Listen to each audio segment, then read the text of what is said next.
Alam mo ba, hindi ako takot mapagod. Ang kinakatakot ko, yung hindi ko maibigay ang buhay na deserve nyo.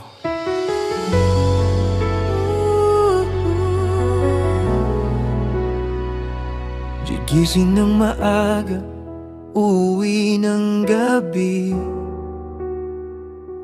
Pagod ang katawan pero bawal huminto. Sa bawat perang pilit na iniipon, mukha niyang dalawa ang nasa isip ko.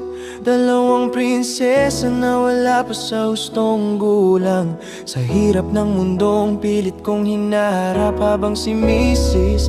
tahimik na lumalaban. Pinagkakasya ang kulang naming hawak. Pero paano kung dumating ang araw na hindi sapat ang lahat ng kaya ko? Paano kung sa bigat ng problema ako naman ang unti-unting mabasag? Ang takot ko, baka di ko kayanin na saluhin lahat, kahit pilit kong akuin na makita kayong may kulang sa buhay, habang ako'y ubos na kakahanap ng paraan. Ang takot ko, baka dumating ang araw na matagal naming dasal ay matupad, pero wala na ako para makita kayong masaya, buo at panatag.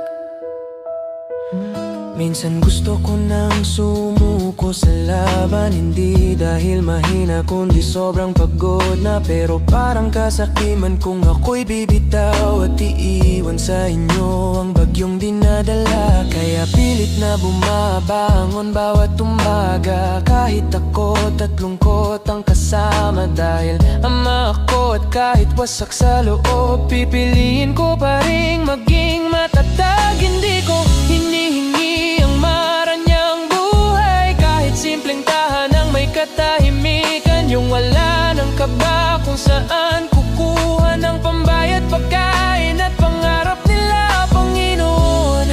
Kung may liwanag mang darating, pakiusap wag mo muna akong kunin. Hayaan mong maranasan ko naman tumawa kasama ang pamilya ko sa wakas.